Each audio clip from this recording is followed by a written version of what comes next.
Bismillahirrahmanirrahim. Alhamdulillahi wa bihi nasta'in wa alayhi natawakkal. Wassalatu wassalamu ala ashrafil anbiya'i wal mursalin nabiyyina wa habibina Muhammad wa ala alihi wa sahbihi ajma'in wa man tabi'ahum bi ihsanin ila yaumiddin wa ba'du. Assalamu alaikum warahmatullahi wabarakatuh. Magandang hapon po sa mga kapatid naming nakikinig dito sa Saudi Arabia at magandang gabi po sa mga kapatid naming nakikinig dyan sa Pilipinas. Dalangin ko kay Allah na pagpalain niya sa inyo ang inyong mga oras, ang inyong mga buhay, ang inyong mga kayamanan at ang inyong mga pamilya. Dalangin ko din kay Allah na buksan niya sa atin ang pinto ng kaalaman at pinto ng kanyang mga biyaya. Tuloy po kayo ulit sa ating weekly madras every Friday na hindi pa natin natapos ang pinag-usapan natin last Friday na ang mga dahilan na makakatulong upang matuto tayo manalig kay Allah subhanahu wa ta'ala. Napag-aralan po natin ang apat na dahilan. Ito ang al-ilmu billahi wa asma'ihi wa sifatihi wa af'alihi ila akhiri. Ang kaalaman tungkol kay Allah sa kanyang mga mabubuting mga pangalan at mga kompletong katangian at mga kapuri-puring trabaho. Ibig sabihin, pagkilala mo ang Allah sa kanyang mga pangalan at sa kanyang mga katangian at sa kanyang mga trabaho ay isa ito sa mga paraan upang matuto ka magtawakkul sa kanya. Pangalawa ay ang quwwatul imani billahi wa sidqi fi ibadatihi.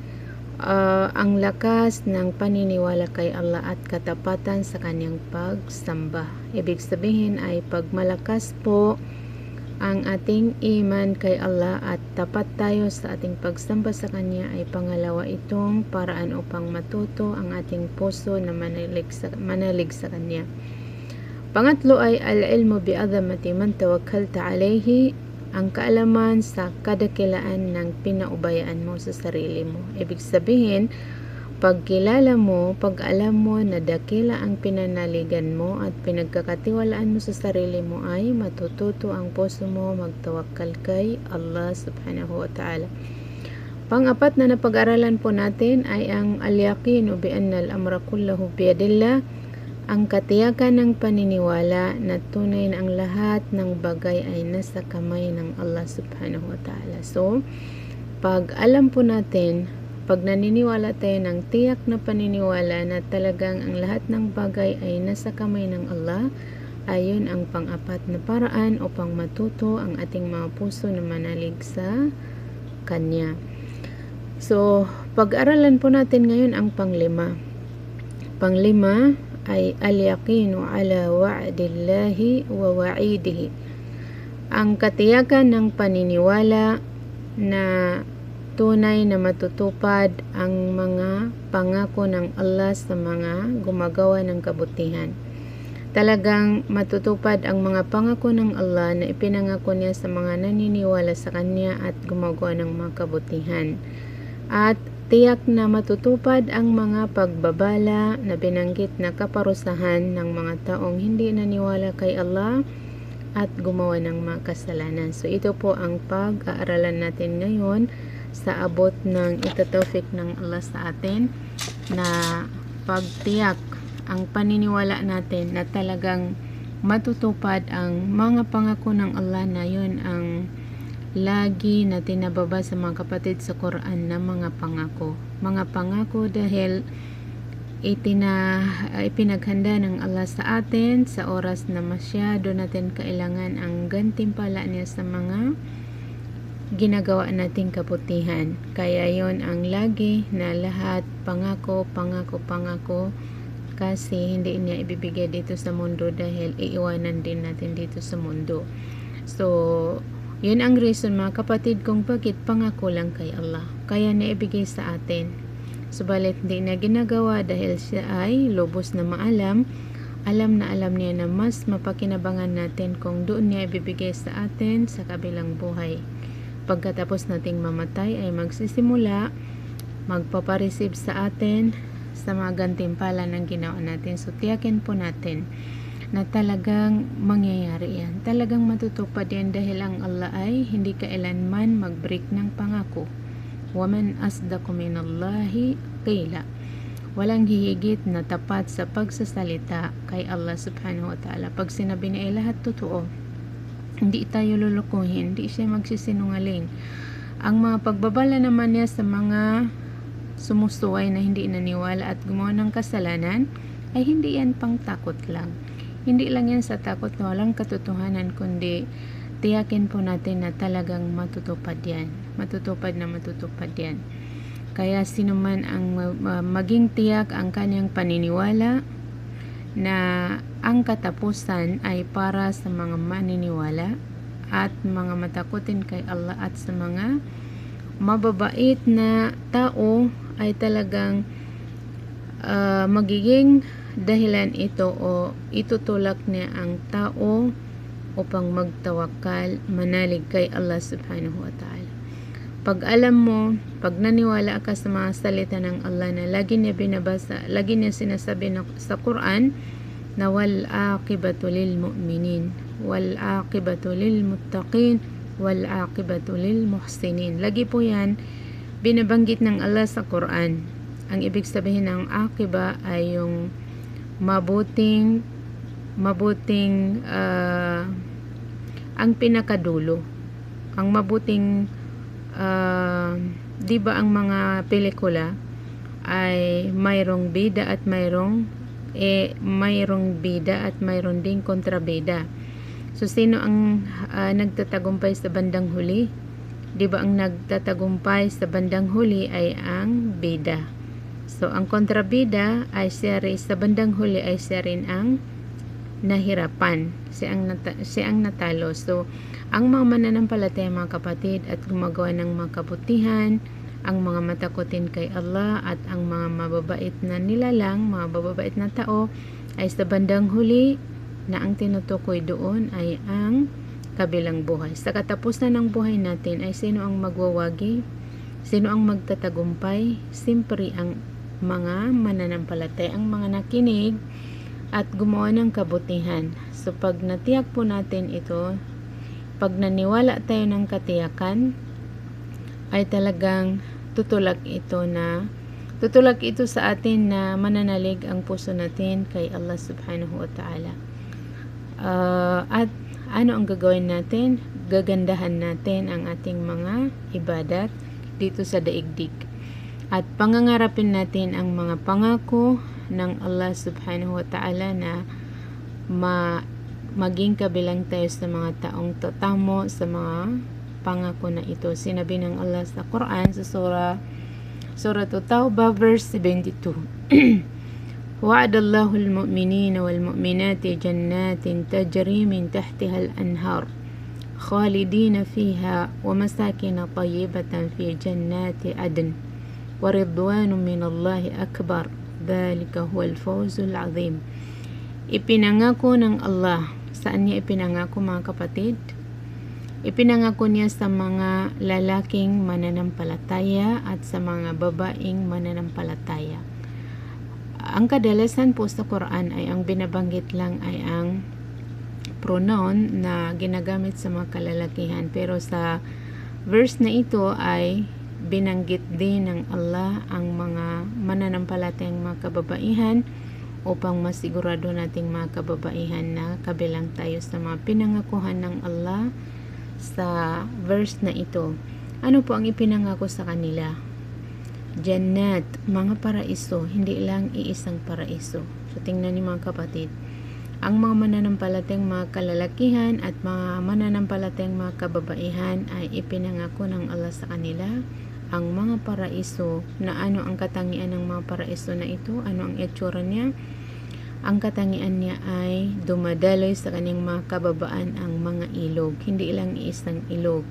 At huwag mong isipin na madidisturbo ka sa ingay ng mga ilog doon, dahil ang mga ilog mga kapatid sa paraiso ay hindi maingay. Hindi tulad ng mga ilog natin dito na maingay at saka may mga lamok, may istorbo ka, hindi ka safety kung pupunta ka doon. So, maaari malunod ka pa. Ang mga ilog na ito mga kapatid ay control mo kung saan mo padaluin at saka mabango at saka masarap. Hindi tulad ng ilog natin dito. Khalidina fiha, para hindi tayo mag-alala na baka mawala rin tayo doon, ay sinabi ng Allah na forever sila doon.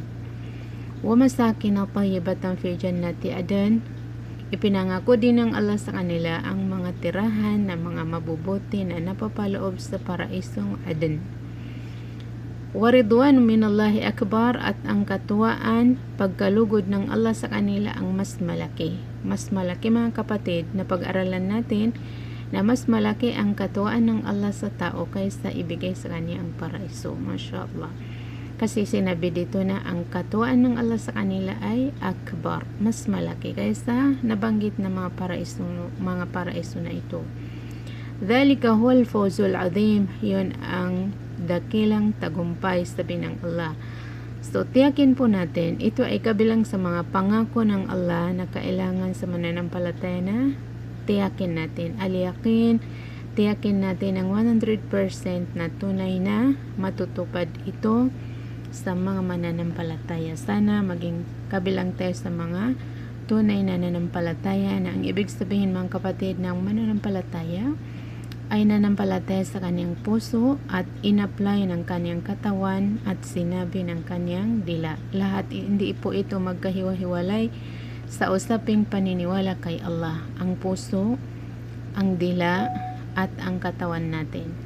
So, yan ang sinasabing paniniwala.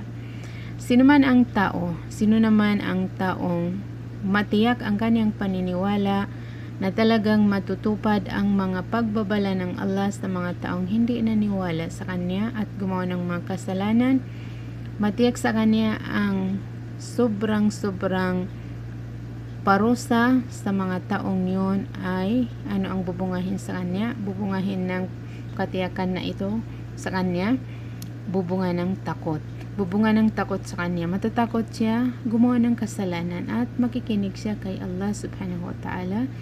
Magiging masunurin siya para lang hindi siya maging kabilang sa mga taong tatamo ng matinding parusa sa kabilang buhay, bunga ng kanilang hindi pagsunod, hindi nila pagpaniwala kay Allah at hindi nila pagsunod sa kaniyang mga utos.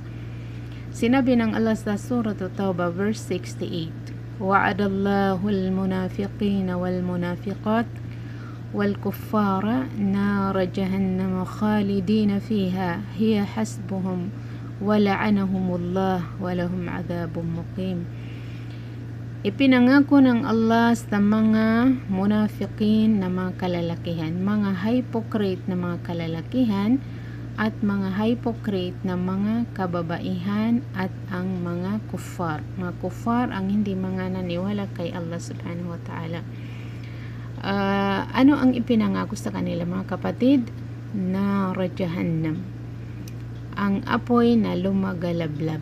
Ang apoy na lumagalablab, ang jahannam na ito ay napakainit niya, at saka hindi lang mainit kundi may mga ahas, iba't ibang matinding kaparusahan. Ano ang katangian ng impernong ito mga kapatid? Jahannam khalidina fiha, para wala na silang pag-asa, para mawalaan sila ng pag-asa, para mas lalo silang matakot, ay sinabi dito na forever sila doon, walang oras na makakaalis sila doon.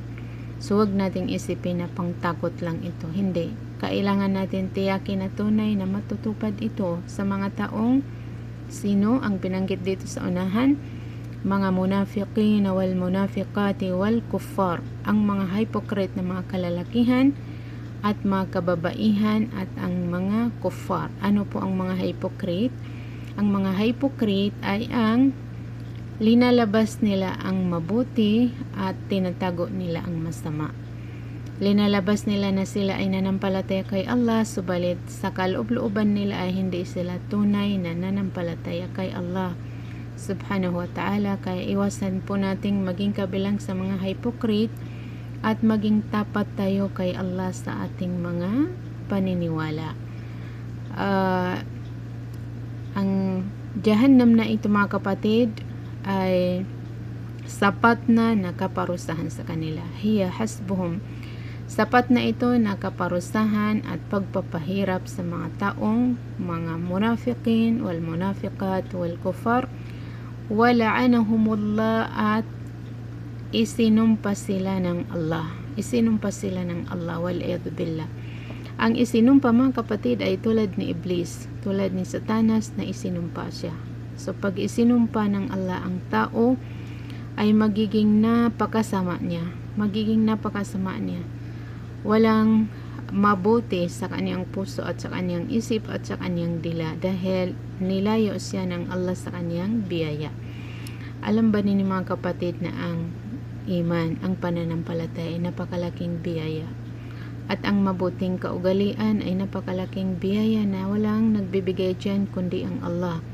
So pag isinumpa ng Allah ang tao, ibig sabihin ng isinumpa ay nilayo sa biyaya ng Allah.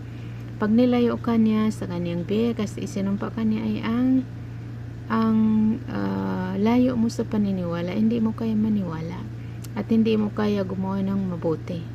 Magiging napakasama ng tao pag isinumpa siya ng Allah. Kaya dalangin natin kay Allah na hindi tayo maging kabilang sa tatlong uri ng tao na ito, na bukod pa sa paparusa sa kanila ang Jahannam, ay isinumpa sila ng Allah. Malayo sila sa paraiso. Wala silang pag-asa na makapunta sila sa paraiso dahil sa kanilang pagka-hypocrite at pagka-unbeliever. Walahum adabun muqim, at para sa kanila ang kaparusahan na forever, walang hinto. So yan po, mga kapatid, sa Islam ay pag natiyak natin na tunay na mangyayari ang mga mabuting pangako ng Allah at masamang pangako sa mga masamang tao, ay talagang tutulak sa atin upang magtawakal sa Kanya.